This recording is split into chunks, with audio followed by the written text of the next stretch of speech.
Tonight, if you thought that chip in your credit card protected you from hackers, think again. Scammers found a new way around the security measure. It's called shimming. Not skimming, shimming. Just a few years back, when swiping was the norm, scammers used skimming machines to read the card information. And it didn't take long, once the chip card replaced the magnetic strip, for scammers to catch up with the technology, a new technique called shimming. Shocker. Shocking.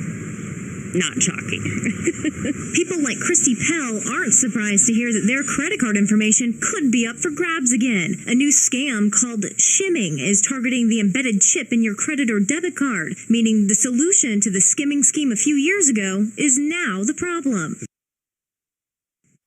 Anything that can be invented can be hacked. If somebody can think it up, somebody else can think up how to get into it. There's a new way scammers are stealing your money. Have you ever heard of shimming? No. Have you heard of shimming? I have not. Have you heard of shimming? Who? What do you think it is looking at this picture? I have no idea. I don't know. Something electronic? It looks like a microchip, maybe? It's called a shim, a paper-thin device embedded with a microchip and flash storage.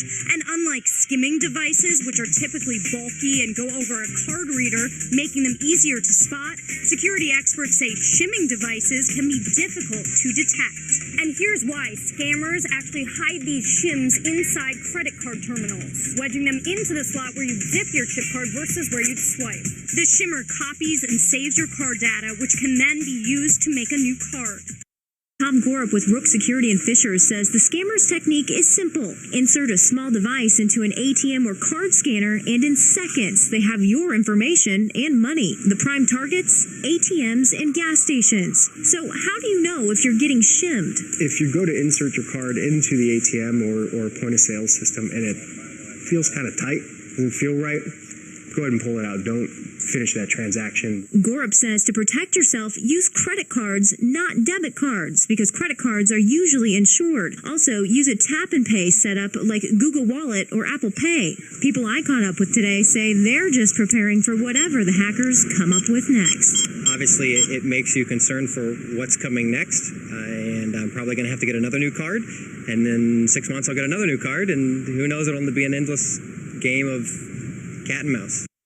Nancy Crawford with the Better Business Bureau says collecting the stolen card info from the shimmer is so simple nobody would notice. All the crooks have to do is use a special card, so they can walk up to the terminal and insert the special card to retrieve the information, and it just looks like they're using the terminal to make a purchase. Some shimmers can even transmit stolen card data wirelessly through a Bluetooth connection. It seems that whatever new thing that they come out with, there's always someone in the back door, trying to razzle and dazzle.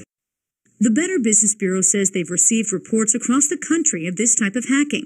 The message to consumers, be cautious. When they're inserting their credit card into the slot and there's a lot of resistance, they should notify the merchant. And also, if you're seeing any suspicious activity on your bank account, whether it be a charge that you know that you didn't purchase, then you should notify the bank. As an extra precaution, try to avoid the ATM and instead go inside your bank to get cash. If you do dip your card into the reader and it's really tight or there's any resistance, stop the transaction, alert the store, and call your bank. Getting answers, Sarah Goldenberg, Cleveland 19 News.